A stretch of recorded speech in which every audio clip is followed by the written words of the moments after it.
Hi, my name is Caroline Hughes. I am an energy data and simulation analyst with the U.S. National Renewable Energy Laboratory in Golden, Colorado, and I'm extremely excited to be presenting at JuliaCon 2020.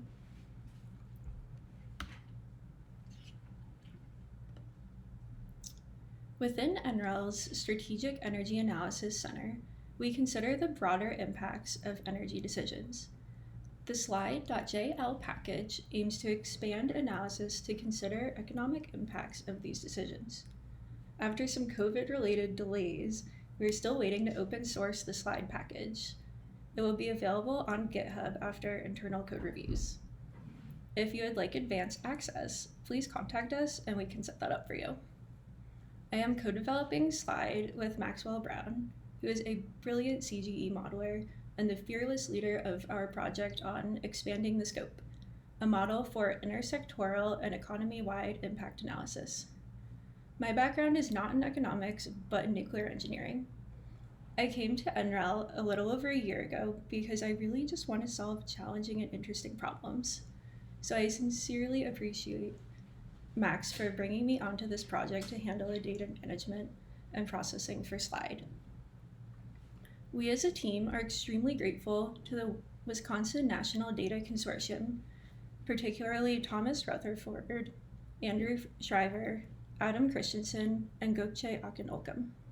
Their work on the WinDC dataset laid the groundwork for our project, and Slide would not be possible without it. NREL has a myriad of energy modeling tools co-developed by modelers and data scientists. However, none of these tools consider the economic implications of energy decisions. With our work, we seek to remove the overly simplistic and static assumptions concerning economic boundary conditions by developing a model of the economy and coupling that model with detailed engineering-focused energy system models.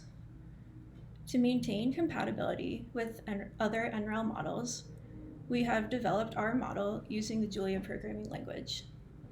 By doing so, we also hope to encourage broader adoption of Julia within this particular modeling community. Slide is being developed under the Scalable Integrated Infrastructure Planning Initiative, which seeks to enable cross-communication between these models. And you can access the SIP platform at that GitHub link provided on this slide. So now on to Slide. Our goal is to use Blue Note, the dataset compiled by the Wisconsin National Data Consortium, to build an open source computable general equilibrium, or CGE model, for the SIP infrastructure in Julia. This model is scalable in region and sector. We can currently model 51 states plus Washington, D.C., and 73 sectors. This model will be linked under the SIP framework, connecting it with other models, including READS and Tempo, which are also developed at NREL. This model will be dynamic. Of course, it is a CGE model.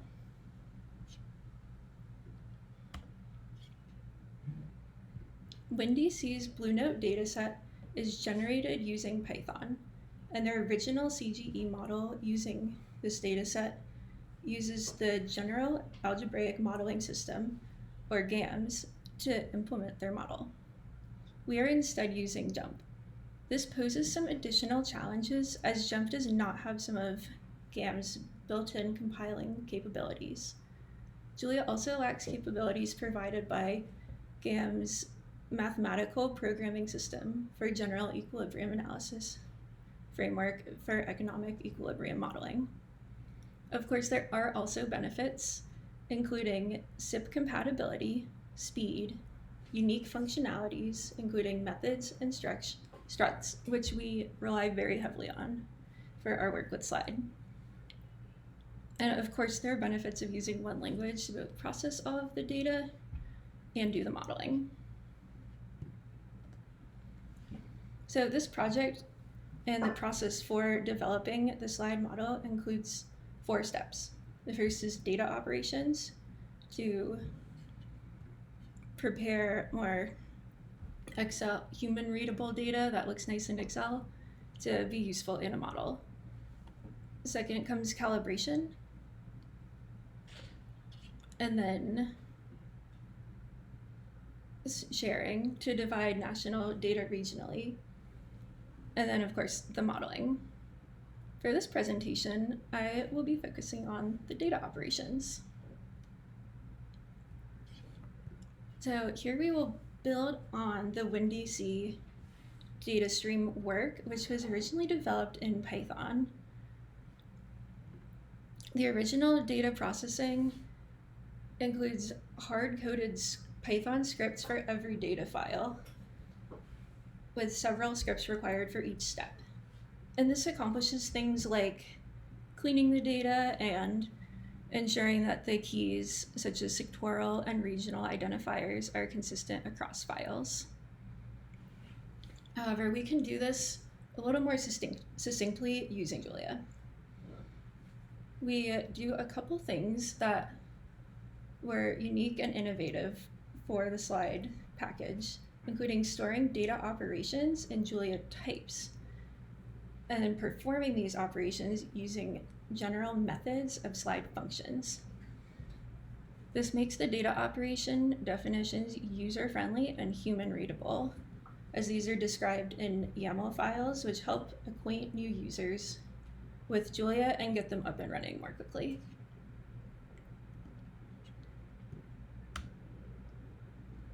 So first, using the infrastructure systems package, we can define structs in a JSON file. And these structs can do things like add new columns to data or rename existing columns, etc. We'll get more into what these operations look like. So after we define these structs in a JSON file, we can run the function generate structs. And this will create a new file for every type of struct. Here we're looking at an example for renaming. And this type is creatively called rename.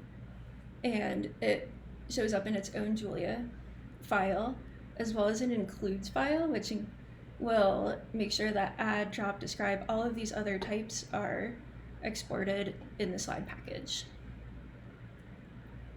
So finally, we can define data operations in YAML file definitions. And this makes our process much more user-friendly, allowing us to define a YAML file that looks like this for every set of data. And this can include multiple input files and standard definitions in types that describe these data operations that we're performing.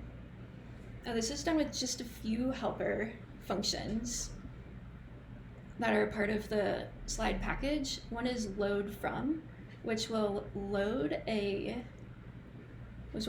data into one of the types as specified. And for example, this can work for all of the dictionary keys that are read in when the YAML file is loaded. And this can also work for data frames. And this works by looking at the field type that's defined in the struct and converting that entire column to that type and then storing that in the data type. And this will be extremely useful later on in slide when we're looking at how to store a lot of data in those types that are useful for both modeling and then processing that data afterwards. So finally, we have our YAML definition file, and when this is read into Julia using our read file function, we end up getting a dictionary with keys that correspond to the operations defined as data types and lists of those operations in that type that will be performed. Now, since this does cut down on those hard-coded files, but it is still a little challenging when you're actually putting these YAML files together to have so many open at once. So we can define all of these as columns in a spreadsheet that will be read and used to generate all of these YAML files in just a few steps. And using this process makes it a lot easier when you're actually going through and editing, and when you want to compare the types of operations that are made during the data stream. We can really just look across the rows of the spreadsheet and see what we're doing. So again, one of our big goals here is usability, and this is definitely something that we have made great strides toward by using this process. So finally, I'm going to go through an example where we're going to look at the edit with function that has many different methods that take these different types and will perform these actions on this data frame. So here we're looking at actual data, or a little slice of it, from the National Agricultural Statistics Service. And here you can see there's a lot of extra data and extraneous information. We don't need to know that the period is a year. This is the same for all of the input data. So first we'll read in this file using the path in and path out defined. And these point to the location within the data sources, which contains all of the different data that is read into this model. And that will tell us what file to read and what descriptor maybe identifies this file if we're reading several different files and concatenating them together. So in this example, what we can first do is drop this extra information because it's taking up a lot of space in our memory and we really don't need it. So just with this line in our YAML file, we can define which columns we want to drop, the values that we want to drop, and the operation we want to use to perform this. So in Julia, this is read in as a list of all of these drop types, and then we can call the edit with function that says we're editing this data frame with these drop types. And after, we get this much simpler data frame. We can then rename these columns in the data frame to be consistent with the variables that we're using in the set names when we're performing the model. In the original processing in Python, this is done in several different steps, but here we just want to do this all together to make this easier, and so we can just see all of our definitions in one place. So again, here's our Julia translation, and we can apply that same edit with function, just a different method this time, and rename these columns. This now gets a little more complicated since we need to extract these NAICS classifications. And these are bits of data that are linked to this sector that is defined in for each of these agricultural statistics in the region R. Here we're using Wisconsin as an example, as an homage to the Wisconsin National Data Consortium as our region. But we want to get that sectoral information out here. So again, we can do the exact same thing. And so we'll get our match, apply that edit with function with this method. And then after, we just extract the NAICS classifications. We then want to add a column, and here we're adding a units column that says that all of these are in US dollars. So we're gonna add that here. Again, exact same methodology. We're applying that edit with function.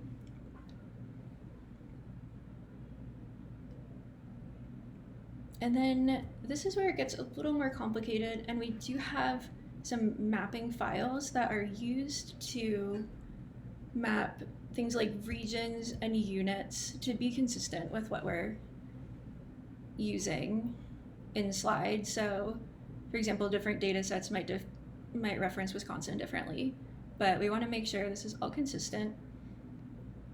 And we can also use this to convert units. Since different data sets come with different units, but we need to standardize these all here. So we can do that with mapping. And when we translate this into Julia, again, we get the list of maps that we want to apply. And again, using edit with, we get this finally. So we here want to convert this numerical value to 0.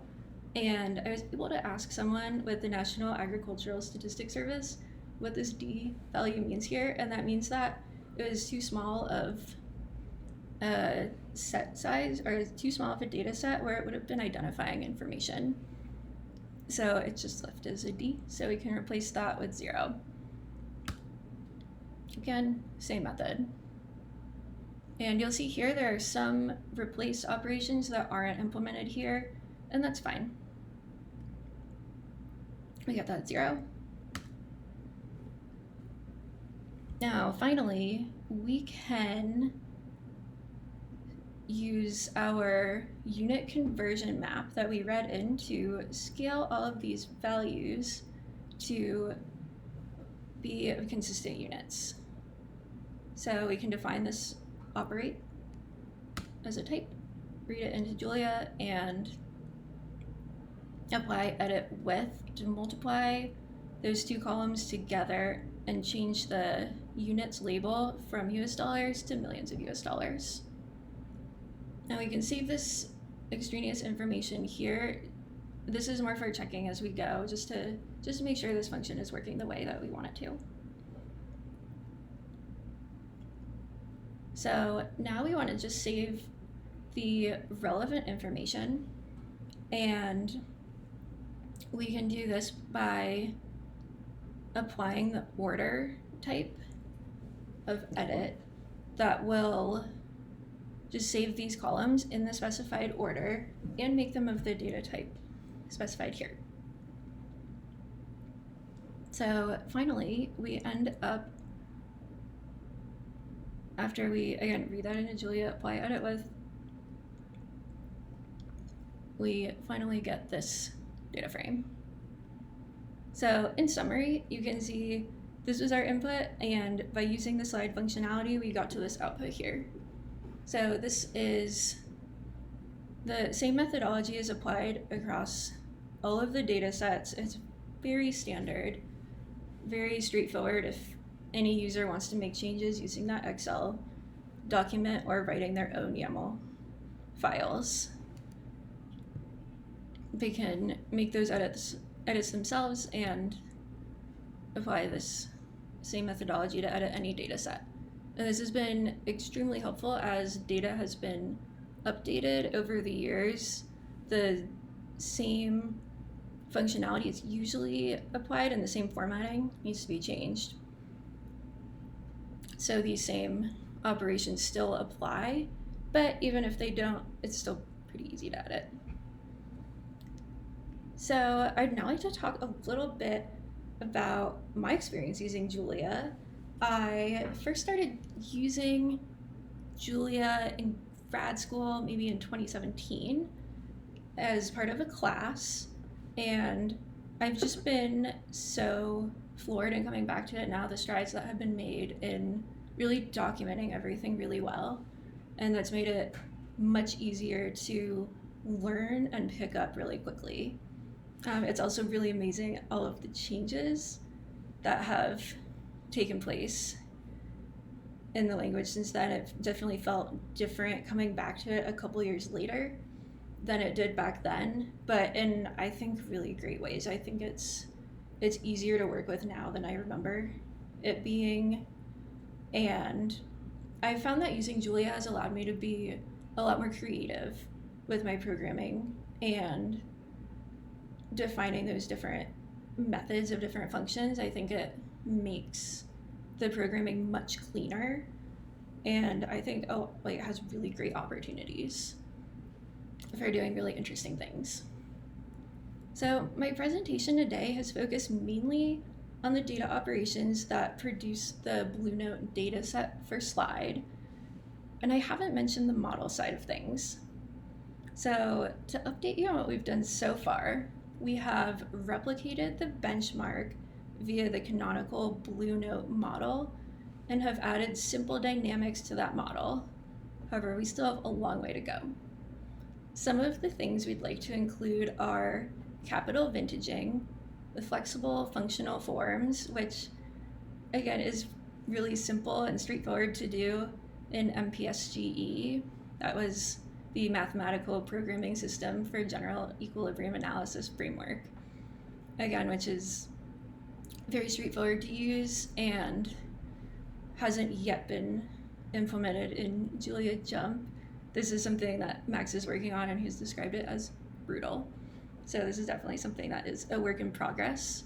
We're also interested in a household disaggregation. Right now, we're working on the state and county level, but it'd be really interesting to see how energy decisions will impact different members of our communities based on information about their different households. We are also highly prioritizing model linkages for this project. In the original Blue Note data set, we get a lot of energy data from the SEDS or other energy data sets. And what's really great about using other NREL models like reads is we can use those to predict out into the future what things will look like and really make predictions. Another thing that we would like to do is expand this from just a regional US model to include international representation via GTAP or another data source. So this project has definitely been really exciting and truly something I look forward to working on. And I really appreciate using Julia and all of the opportunities it's provided me as a language. So with that, I would like to thank you all for your attention and remind you that the slide package will be available at github.com/nrel/slide. Again, if you want advanced access, please contact me at caroline.hughes@nrel.com, and also let me know, .gov, and also let me know if you have any additional questions. Thank you so much.